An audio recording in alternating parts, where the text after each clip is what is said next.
y para mí es un placer presentarle a la licenciada Clara Cushen. Ella es amiga, es enfermera jefe de la Unidad de Cuidados Paliativos del Hospital Tornú de la Ciudad de Buenos Aires. Tiene amplia experiencia en cuidados paliativos, es docente del Programa Argentino de Medicina Paliativa y es docente del Instituto Nacional del Cáncer. Es instructora de enfermeros, instructora de personal de salud en cuidados paliativos. Acepta rotaciones en el Hospital Tornú. Les cuento un chivo, porque yo he mandado enfermeras a rotar y han venido empoderadísimas y han aprendido un montón. Buenos días, Clara, ¿cómo estás? Hola Fabi, me estás agrandando demasiado, ¿eh? Mirá que el espacio es No, chico, el corazón es grande, pero el espacio no es muy grande, pero sí, aceptamos lo que necesiten para venir a rotar. Somos un se han servicio escrito que... libros de Clara. Ella es muy humilde, pero hay un libro escrito de los dichos de Clara. Una persona escribió un libro sobre ella, que les recomiendo leerlo porque uno aprendería muchísimo. Bueno, Bueno, Clara, te voy a dejar que hables y nos enseñes un poco lo que estás haciendo vos en cuidados paliativos en tu hospital, ¿te parece? sí, me parece. Les agradezco a través de Fabi, a la Sati por la invitación. Y yo simplemente voy a compartir con ustedes lo que vinimos transitando con la pandemia en nuestro servicio de cuidados paliativos, que es una unidad de internación propia. Simplemente es contarles un poquito primero cómo es nuestro servicio. Es un servicio que tiene 4 camas nomás de internación propia, o sea, exclusivamente para pacientes que están en cuidados paliativos. Quise ponerles como un pantallo de lo que es nuestra unidad. Por acá, donde pongo la flechita, se ingresa. Estas son las 4 habitaciones, la de la izquierda no la terminan de ver, pero estamos acá hacia la izquierda, ingresamos a uno de nuestros consultorios, donde a veces hacemos hospital de día, y esta puerta que ven acá lleva a la sala de espera. Es un servicio que está totalmente intercomunicado por todos lados. Esta es la sala de espera, y por aquí se ingresa al voluntariado, que es el que recibe al paciente y le hace una evaluación de síntomas previo a que los pacientes ingresen a ver a los médicos en los consultorios.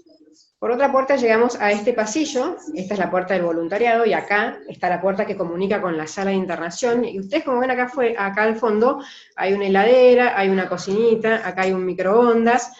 ¿Por qué? Porque todo eso es para que la familia y el paciente puedan tener su posibilidad de cocinarse y de compartir. Nuestro servicio tiene la familia a las 24 horas del día, sin excepción de edad, independientemente de eso, ¿sí? Y acá lo más interesante para mí de mostrarles es que yendo por acá a la derecha hay una puerta que nos lleva a este lugar, que es el lugar más precioso que yo creo que tenemos en nuestro servicio, que es lo que llamamos la sala de familia. ¿Y por qué la sala de familia? Porque nosotros no concebimos la atención del paciente solamente, porque forman como un binomio que es como inseparable. Y esta sala, acá comunica por el otro lado con el servicio de oncología, y este es el resto del lugar para estar, ¿sí? Se llama sala de familia porque ahí ellos pueden llevar al paciente en una camilla o en una silla de rueda y compartir ese espacio. Lo que ustedes ven acá enfrente es un jardín de infantes, la vida, y hay mucha vida por vivir aún cuando uno está transitando el final de la vida, el proceso del final de la vida. Entonces quería contarles un poquito qué nos sucedió a nosotros cuando apareció la pandemia, porque nuestra forma de trabajo implica que la familia esté las 24 horas, que utilice todos los medios como si fuesen propios de una casa. Entonces, no quiero detenerme mucho en esto, pero si ustedes ven que los cuidados paliativos son la asistencia activa y holística con el objetivo de mejorar la calidad de vida de los pacientes, sus familias y sus cuidadores. Entonces no puedo dejar a la familia de lado, que es lo que les pasa un poquito, lo que contaba Gabriel que les pasaba a ellos, ¿no? Y estos son los objetivos globalmente que tenemos cuando trabajamos en paliativos, y es que la vida es valiosa y la muerte es un proceso natural, ¿sí? Pero nosotros brindamos una asistencia continua a paciente y familia, y como ven, esto es un binomio que nunca nos olvidamos, siempre están. Y hay un pedacito que para mí es el primordial, que es el respeto a los valores y a las preferencias, una comunicación efectiva para establecer los objetivos de asistencia. En todos los ámbitos y niveles de atención, el nivel primario, cuando tenemos una enfermedad que puede ser reversible, y cuando tenemos un proceso de incurabilidad. Por eso no puedo dejar de decirles que nos fue muy difícil organizarnos para saber cómo íbamos a hacer con todas las restricciones que el coronavirus traía consigo. Entonces, cuando se decreta la cuarentena, nos vemos obligados a disminuir el día del consultorio. Nosotros tenemos consultorio todos los días a la mañana y una vez por semana por la tarde, ¿sí? Y se tuvo que disminuir la cantidad de esos días en parte para que no hubiera tanta afluencia de personal dando vuelta, y otra parte porque nuestros profesionales tuvieron que ir a atender a las UFUs y a las áreas de internación de COVID, porque nuestro hospital se dividió en área limpia y área sucia, como todos los hospitales, y quedó un servicio de internación de clínica médica para pacientes no COVID, y todo el resto del hospital quedó para los pacientes que padecían este virus. ¿Qué fue lo que se hizo con todos nuestros pacientes? Se dividió entre todos los profesionales a los distintos pacientes, y semanalmente tenían que llamarlos para ver cómo estaban y hacer un seguimiento telefónico. Y en aquellos casos en donde el control sintomático estaba desbordado, se los citaba para esos 3 días en los que iba a haber un profesional atendiéndolos. Pero además seguimos atendiendo pacientes de primera vez, que eran derivados por otros servicios, porque la pandemia parece ser que solo focaliza a las personas que padecen el COVID y se olvida del resto de la población, a la cual nosotros no nos tenemos que olvidar. Quedó disponible siempre el teléfono del celular de la unidad de paliativos, entonces uno recibía el llamado y lo enviaba al médico que estaba siguiendo a ese paciente, para cualquier tipo de consulta. Y en la sala de internación seguimos manejándonos como hasta ese momento veníamos haciendo, permitiendo que viniera la familia, un poco más acotadamente, pero sí dejábamos que el familiar se quedara a dormir si así lo quería y lo deseaba. Pero las cosas comenzaron a cambiar cuando se comenzó a incrementar el número de personas infectadas. Entonces, ¿qué decidimos a partir del mes de mayo? Que todo paciente que iba a ingresar a nuestra sala tenía que tener un hisopado negativo, y desde su internación nosotros lo que hacíamos era el llamado diario a la mañana y a la tarde con la familia con una videollamada. Pero la familia podía venir un familiar durante el día y podía quedarse un familiar a la noche. Siempre intentábamos que fuese la misma persona para que no fuera y llevase, trayendo la posibilidad del contagio. Pero esto cambia a partir del mes de junio, cuando se pone todavía más difícil la situación, ¿sí? Y ahí limitamos el horario de visita de 11 a 13, porque los revestíamos con el equipo de protección personal, e ingresábamos con ellos hasta las habitaciones, y después veíamos, de alguna manera y sigilosamente, para que no se sintieran controlados, de que guardaran la distancia, de que no se quitaran el tapabocas, y que no tuvieran un contacto como muy estrecho con el familiar internado.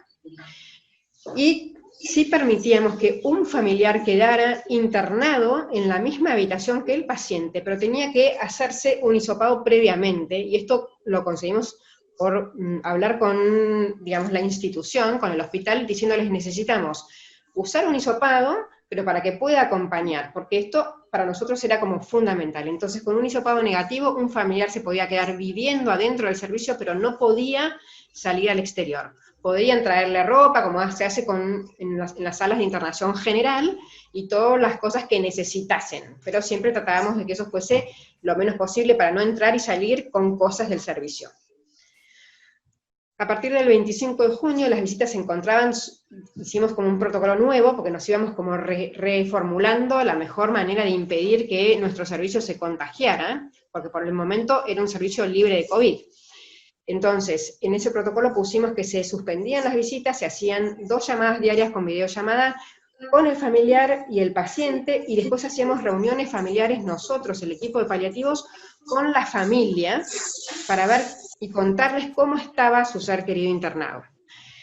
Lo que sí hicimos cuando los pacientes entraban en fin de vida, permitíamos que el familiar viniera con el equipo de protección personal y estuviera un rato, no más de 1 hora, en la habitación, se despidiera y se fuera. Y eso no lo quitamos, ¿sí? O sea, lo mantuvimos hasta el final. ¿Qué fue lo que a mí personalmente la experiencia me enseñó? Que tener que usar nosotros mismos el equipo de protección personal, más la distancia que esto implicaba tener, había como una imposibilidad de contacto en lo que para nosotros los paliativistas, y que creo que por suerte Gabriel hablaba de la humanización que están llevando a la terapia intensiva y que celebro vivamente, Y es que todo este mameluco, que uno se siente como un astronauta, nos era la barrera comunicacional de la estrechez que uno tiene que tener cuando dan malas noticias. Entonces, me veía yo a mí misma en esa sala de familia con dos hijos de una paciente que había estado 2 veces internada previamente, pero que ahora los habíamos citado para contarles que su mamá estaba entrando en agonía y que ellos vinieran para despedirla. Entonces ellos vieron a su mamá y fuimos a la sala de la familia para explicar, primero para preguntarles cómo estaban ellos, cómo la habían visto a su mamá, porque es lo que primero uno tiene que escuchar, y a continuación informarles que nos parecía que en las próximas horas o días su mamá iba a fallecer.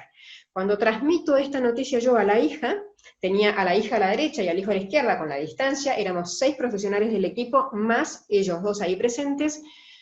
Cuando la hija me dice, mira, yo sabía que se iba a morir, pero no me puedo pensar que no la voy a ver más, y se quiebra y se pone a llorar, yo internamente me sentí la peor persona del mundo, porque no me podía acercar, no la podía abrazar, y lo único que podía hacer era alcanzarle una carilina para que se secara las lágrimas. Y fue de mucha ayuda para mí poder decirle y poner en palabras este malestar.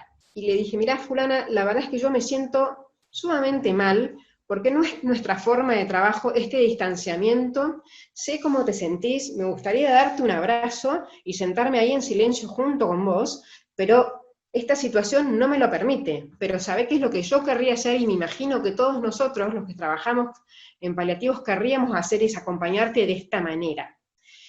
Y la verdad que poder poner en palabras lo que uno siente, a mí me quitó una carga de mochila tremenda, y en lo sucesivo, cada vez que tuve que hacer este tipo de transmisión de información, que en general uno tiene que dar una mala noticia, poder expresar nuestro sentir, para mí fue aliviador. Y cuando lo compartí con el grupo de enfermeros, todos empezamos a hacer más o menos lo mismo, porque todos nos sentíamos de la misma manera, porque la situación nos estaba obligando a trabajar de una manera distinta.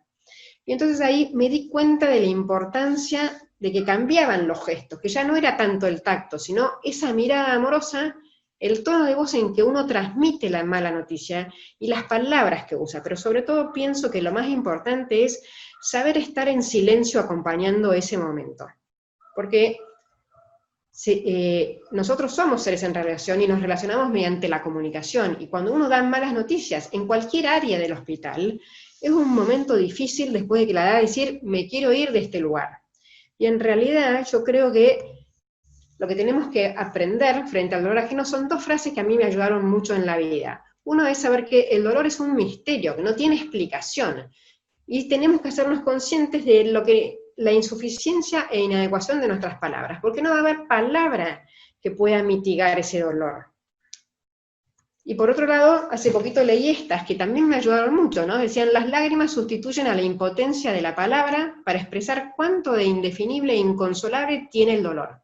Entonces ver a alguien llorar es permitirle expresar ese dolor que es indefinible y que no tiene consuelo, que detiene todo diálogo. Nada de lo que yo vaya a decir puede ayudar, pero sí puede ayudar un montón el saber estar ahí, sentado en silencio, acompañando ese dolor y esas lágrimas.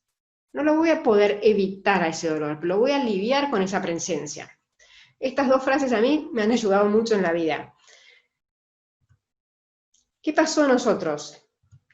Lo que tanto temíamos, que nuestra unidad pasara de golpe a haberse convertido en una unidad de COVID porque alguien se había enfermado y que nos contagiamos varios por ese motivo. Entonces tuvimos un primer hisopado positivo el 28 de junio, se aislaron los enfermeros que habían estado en contacto estrecho y quedamos solo 3 personas que no estábamos con síntomas en ese momento. Nos quedamos atendiendo y cuando los 3 que quedábamos fuimos positivos, se cerró el servicio. Pasado el tiempo en que tenían que volver a trabajar, tuvimos una reunión de reflexión de enfermería, que nosotros tenemos un encuentro mensual, los enfermeros del servicio con un psicólogo para soporte y junto con la médica coordinadora del servicio. Y en esa reunión el gran temor era que como nuestro servicio estaba cerrado, porque el hospital necesitaba manos, también en otros lugares, iban a tener que ir a otro servicio a trabajar. ¿Y cómo iban a hacer? ¿Y qué tenían que hacer? Y yo una de las cosas que les propuse en esa reunión es, mira, nosotros no vamos a imponer ningún tipo de modelo de atención, vamos a ir a ver qué es lo que necesitan y en qué podemos colaborar, y no impongo, sino que por ahí puedo llegar, después de ver si se puede, a proponer ciertos pequeños cambios. Pero sobre todo les dije lo fundamental es que sigan haciendo lo que hacemos acá de humanidad en otros lados, y van a ver que el ejemplo va a arrastrar. Como yo todavía no me había reintegrado, recibía por WhatsApp los mensajes de cómo les estaba yendo a cada uno en un servicio distinto, porque no es que todos fueron al mismo lugar, algunos fueron a unidad COVID, otros fueron a servicios no COVID, y en distintos turnos. Entonces me quedo con el de arriba a la izquierda, dice, hoy a un paciente que parecía hiporreactiva le retiré las prótesis, abrió sus ojos y me siguió con la mirada mientras le limpiaba las encías. Cuando le coloqué las prótesis sonrió y suavecito escuché un gracias, morí de amor. ¿Sí? Y después dice, una de las enfermeras del servicio, que es un servicio de cirugía, que se convirtió en un servicio de clínica también, ya se está aprendiendo los nombres de las pacientes. Me dice esto es por vos, porque siempre les dije por el número de la cama. Esos pequeños cambios, que parecen una cosa nimia, que yo creo que son sumamente importantes, porque hacen al cuidado amoroso de una persona, y que no es alguien más, es un ser humano, ¿sí? Y ahí dice arriba, sí, solo decirle al paciente, soy fulana, ¿cómo me llamo yo? La que lo va a atender, y cuál es tu nombre, les devuelve la identidad y su ser personal, ¿no?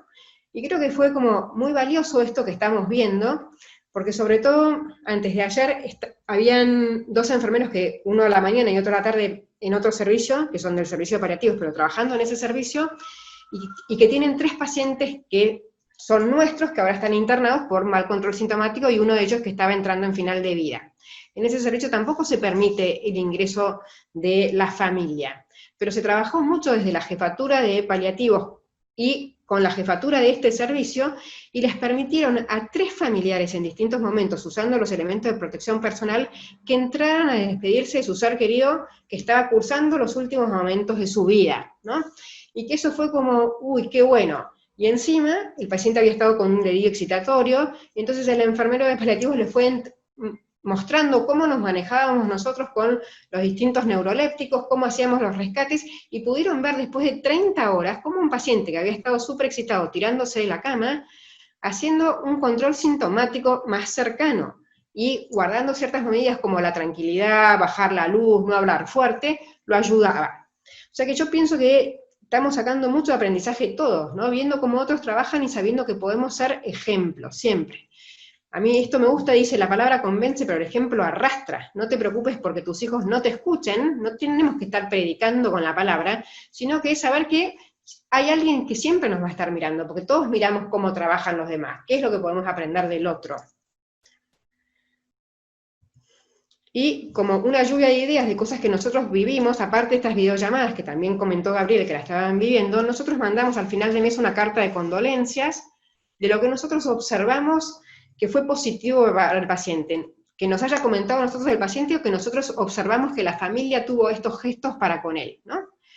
Pero otra cosa que sí utilizamos es llamar a los pocos días del fallecimiento para ver cómo fue los rituales del después y cómo están, y quién puede si hay alguien que necesitaría que hiciéramos un seguimiento de duelo, para pesquisar esto también. Y yo pienso que este llamado telefónico para los familiares que han perdido a alguien en la terapia con el COVID puede llegar a ser sumamente positivo, porque no es que alguien fallece y nosotros damos vuelta a la página y ya está. Parte de la humanización es decir, ¿cómo habrán quedado? ¿Qué dudas les habrán quedado? Porque tampoco pudieron hacer un seguimiento de cómo estaba su ser querido ahí. Y algo que yo propuse ahora, y que está trabajando el Comité de Ética, haciendo un protocolo para el hospital, es el ofrecimiento de los que ya nos contagiamos, ser los que por ahí ingresemos en las terapias y en otros servicios para hacer las llamadas telefónicas o las videos llamadas, o acompañar al familiar para que pueda ingresar, ayudándolo a vestirse y a desvestirse, porque el mayor temor es cuando salen de ahí que no se desvistan bien. Están trabajando asiduamente en eso. Y después quería contarles un poquito un proyecto que se lleva a cabo en el gobierno de la Ciudad de Buenos Aires, por si alguno está interesado en saber, porque se puede llamar y pedir la ayuda.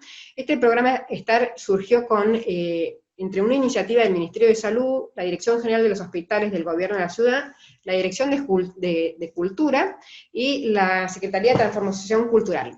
Este programa en realidad surgió hace 2 años, cuando nos vinieron a contactar al servicio de paliativos para ver si se podía articular de una mejor manera lo que pasaba después de que un paciente fallecía en los hospitales públicos, porque siempre había como algún problemita con el servicio de cementerios, con los papeles, con la admisión y egresos, y siendo que son esos momentos muy dolorosos, que eso se retrase porque haya una mala coordinación administrativa, es como malo. Entonces pudimos mejorar eso, y este programa STAR nos vuelve a buscar cuando empieza lo de la pandemia, porque están preocupados por cómo quedarían las familias que no pueden despedirse de sus seres queridos por el COVID.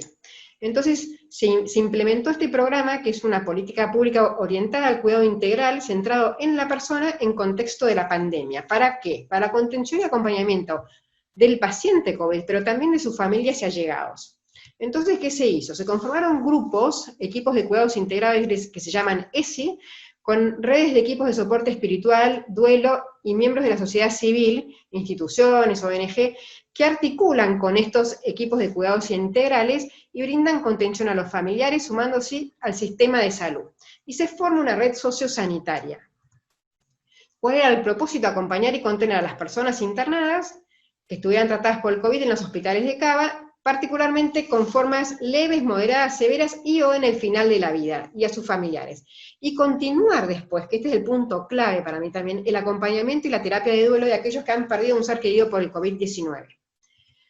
Entonces, teníamos por un lado los equipos de cuidados integrales, donde hay un coordinador, un paliativista, alguien del equipo de salud mental, un trabajador social, un capellán, pero es cualquier persona del credo que se necesite.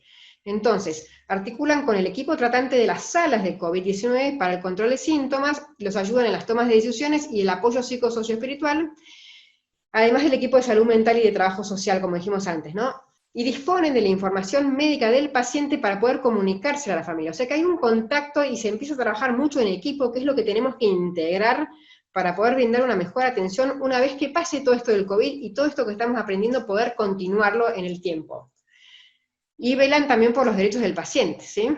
Y por otro lado está el equipo de soporte espiritual y duelo, ¿sí? Que tiene como referente un centro de espiritualidad, que es confesional, ¿sí? Con otras instituciones, y acompañan a la familia según las necesidades que detectaran el equipo de cuidados integrales, y hacen un acompañamiento mientras el paciente esté internado, y si el paciente fallece, pueden continuar en seguimiento de duelo.